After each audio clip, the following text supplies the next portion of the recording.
Japan is amongst most people's top 10 travel destinations. It's not surprising, as the country's sheer amount of activities is almost unmatched. I was fortunate enough to be able to spend a good 2 weeks traveling through the country with my brother. It was an amazing experience, from high-tech megacities to small peaceful towns in the countryside. Japan is truly a country of contrast. But figuring out what to spend one's precious time on can get a bit complicated. So I wanted to share my own experiences by creating this travel guide based on my recent trip. I believe this is the ideal way to experience this amazing country for the very first time.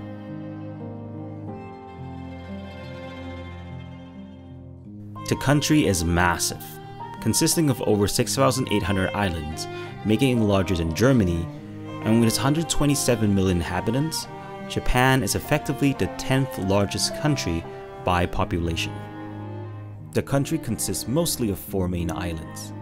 Honshu is the largest and home to the major cities such as Tokyo, Osaka, Kyoto, and Kobe. Hokkaido, the second largest island, home to the city of Sapporo and is famous for its untouched nature and outdoor activities. Shikoku, the smallest one, known for its pilgrimage route of 88 temples. And finally, Kyushu, home to Fukuoka and known for its mountainous regions and active volcanoes. Japan is a highly developed country, but that doesn't mean it isn't budget-friendly. The country is filled with many affordable accommodation options, as well as affordable meals anywhere around 1,000 yen, so you won't go hungry here unless you choose to. Getting around Japan is fairly easy, thanks to the country's highly developed transportation network. I would, however, stay away from taxis, as a trip from the airport to the city center can easily get way too expensive. Instead, grab yourself an IC card, which works with any major public transportations. Any of the 7 cards will work in all major cities in Japan, so you don't need to worry about getting a specific one.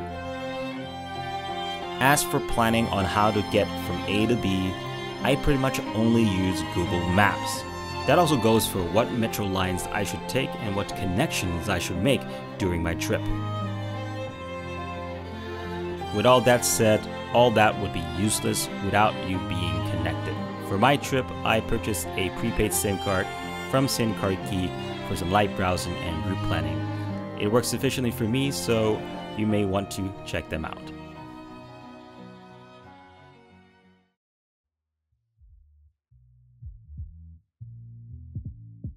We arrived in Japan via plane and landed at Narita International Airport. From there, we hopped on the Skyliner train, which took us to downtown Tokyo.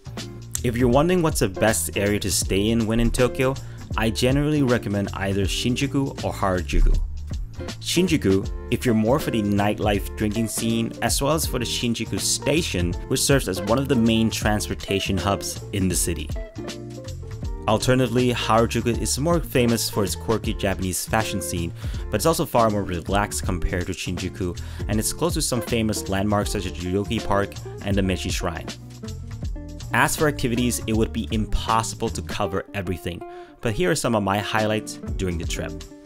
Akihabara, known as the Electric Town, famous for anime, manga, and cosplays, pretty much a geek's paradise.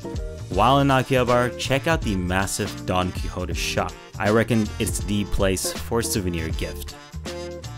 Also, don't miss out on the arcades. There's multiple ones in Akihabara, and who knows, if you try your luck, you might win a prize. For the iconic Tokyo Tower view, check out Tokyo City View at Roppongi Hills. And while you're there, you might as well go and check out the Mori Art Museum, which is right next door to the Tokyo City View. Speaking of views, you can't miss out on Shibuya Crossing. If you want a decent view of the crossing, check out Starbucks, or alternatively, locate the Max Park building for a better one. For some out-of-this-world experience, check out the Digital Art Museum at Team Lab Planets. Despite the inner markets has moved on, Tsuchigi is still worth visiting for its outer market, where there's still a ton of food to try out. If you're into temples, then Sen Sushi Temple should be on your list, and that also includes the famous Meiji Shrine at Yoyogi Park. For more temple hopping, check out the Sojoji Temple, the Yasukuni Shrine, as well as the Tennoji Temple.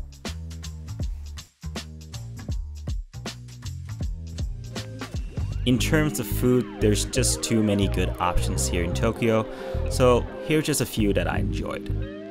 The famous Ichiran Ramen. Afuri for their yuzu flavored ramens. And for more Michelin-starred flavors, then check out Nakiryu.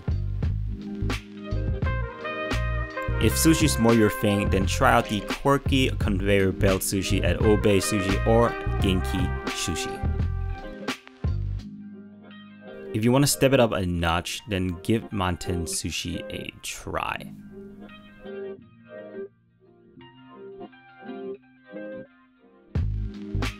If you want more affordable options, then try out these ones. Kyubei, Sushi no Midori, and Zanmai Sushi. If you're really on a tight budget, then don't be afraid to try out some convenience store foods. They're surprisingly good and there are a ton of options.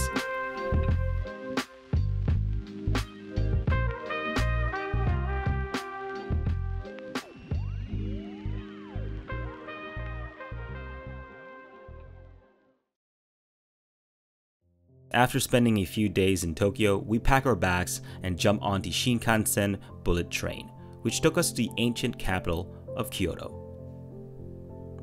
The trip cost us about 13,000 yen, which equals to about 114 US dollars. You may want to check out the Japan Rail Pass if you intend to be using the Shinkansen multiple times during your trip.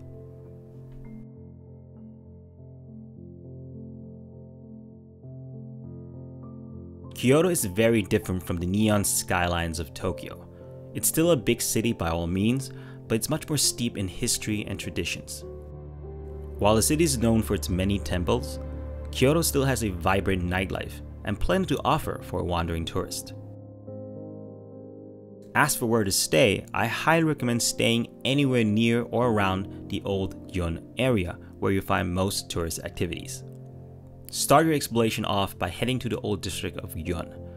Walk through the ancient side streets, visit the many old shops, and simply just explore at your own leisure. While in Gion, there are a few things worth checking out. Pondonjo is an atmospheric dining street packed with different eateries and bars at all price ranges.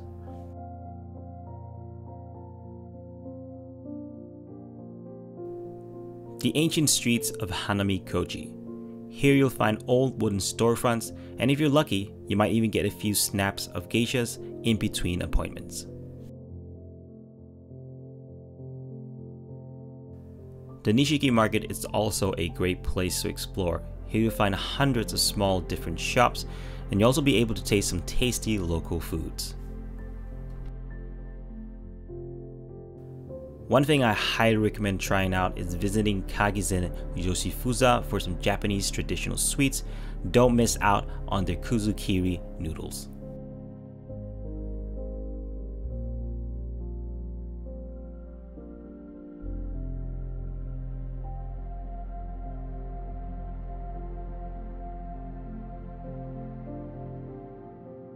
While you're in Gion, you might as well check out the main shrine in this area, the Yasaka Shrine.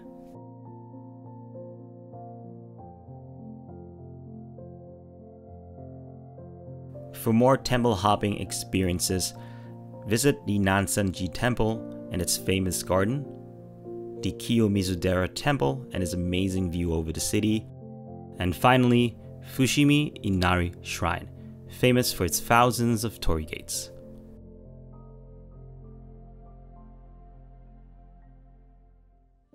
If you're up for some more natural scenery, then check out the Arashiyama area. Here you'll find the famous Arashiyama Bamboo Grove. If you're up for a short hike up the stairs and some monkeys, then visit the Iwatayama Monkey Park.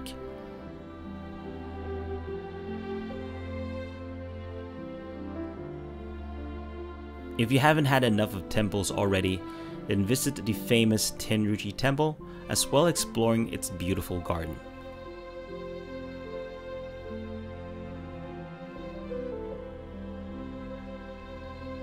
When you're done exploring, then I do recommend taking a scenic train ride on the Sakono Scenic Railway. It's best during the fall seasons as you get to experience the amazing chains of leaves. However, it's still a nice ride even during other seasons. For food, you want to try out the Kyo Kaiseki dinner, the region's own twist of the traditional Kaiseki dinner, which akins to a multiple course dinner here in the West. You can book Kaiseki dinners either at ryokans or at traditional restaurants. Some places I recommend are Kyoto Kicho at Arashiyama, Gyon Karyo, and Gyon Takuma.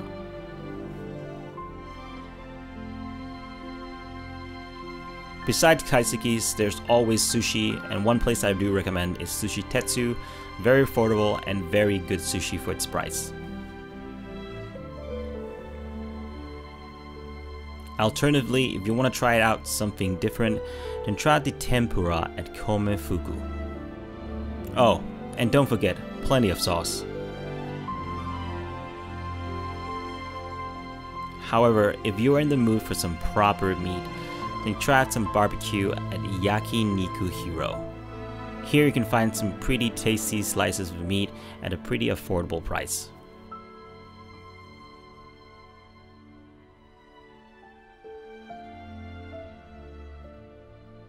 And finally, finish off the evening by hanging out by the Kamogawa River, listening to local artists, and perhaps with a drink in your hand.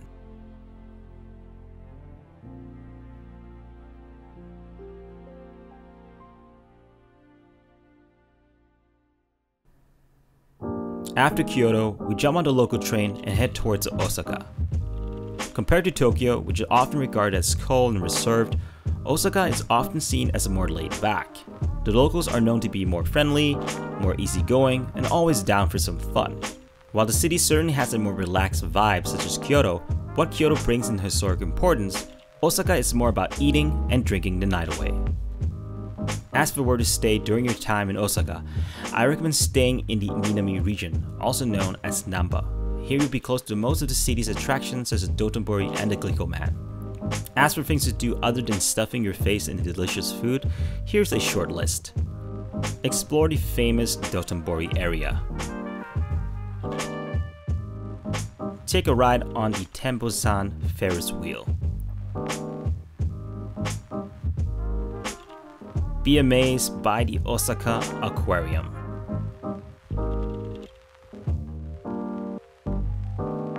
Explore the next fashion trends at Amerikamura. And wander the streets of Shinsekai.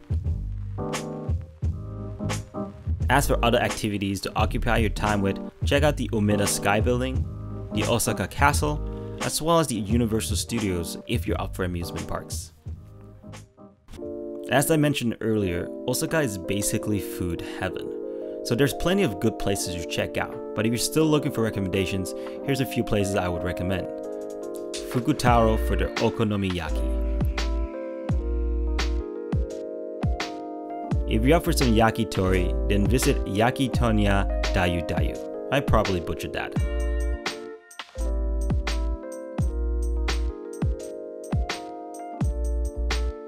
For some cheesecake delights, check out Pablo.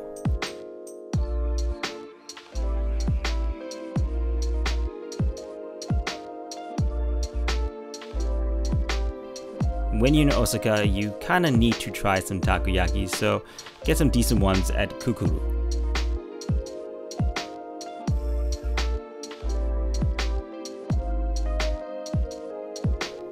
We can't finish this out without some yakiniku, so visit Yakiniku M from some Matsusaka Gyo beef.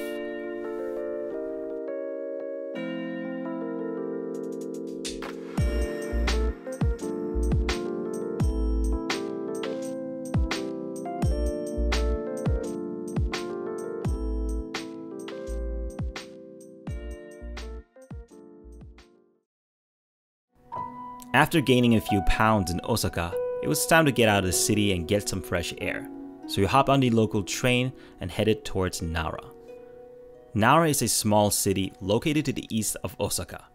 You might know Nara mostly for its lovely deer population, but the city also houses some of the most impressive temples and shrines in the entire country. As for where to stay, I recommend staying near Nara Park, located in the eastern side of the city. It's also here where most activities will be found. So if you're looking for affordable accommodation options, then try out the Nara Visitor Center and Inn. This is also the place we decided to stay at during our time in Nara. It's centrally located right next to the park, which makes it the perfect starting point for exploring the city.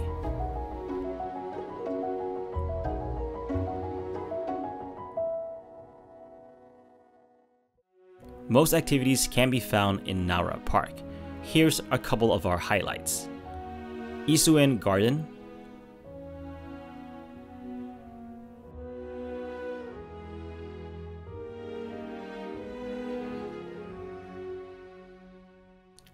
the Todachi Temple, one of the main temples in the city.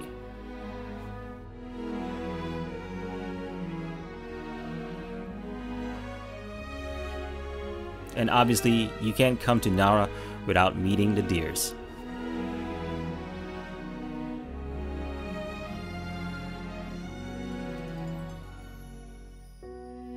Enjoy the mochi pounding show and some amazing mochi right after it.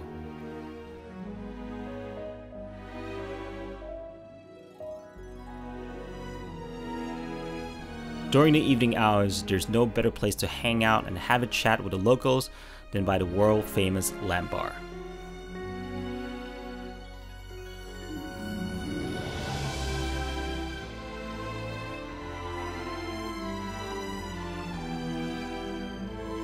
Also, I have to mention the kuzu mochi balls at Yoshinokuzu Sakura. If that wasn't enough, then here's a few more things. Take a stroll up Mount Wakakusa, visit Nara National Museum, and finally explore Higashimuki Shopping Arcade.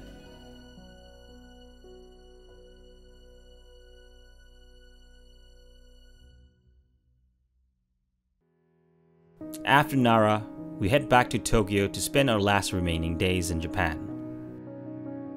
What we didn't manage to do in our initial first days in Tokyo, we made sure we did them here. And that marks the end of this How to Travel Japan video for first timers. Yes, you can easily include Hiroshima, Kobe, and many more cities on the list. There's so many things to do here, and it's near impossible to cover everything in one video. But I hope at the very least I gave you guys some good inspiration and helpful information for your own upcoming Japan trip.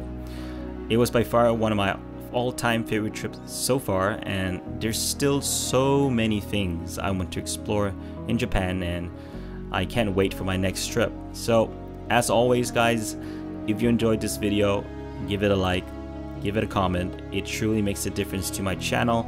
And if you want more travel related content or simply want to follow me on my journey, hit that subscribe button.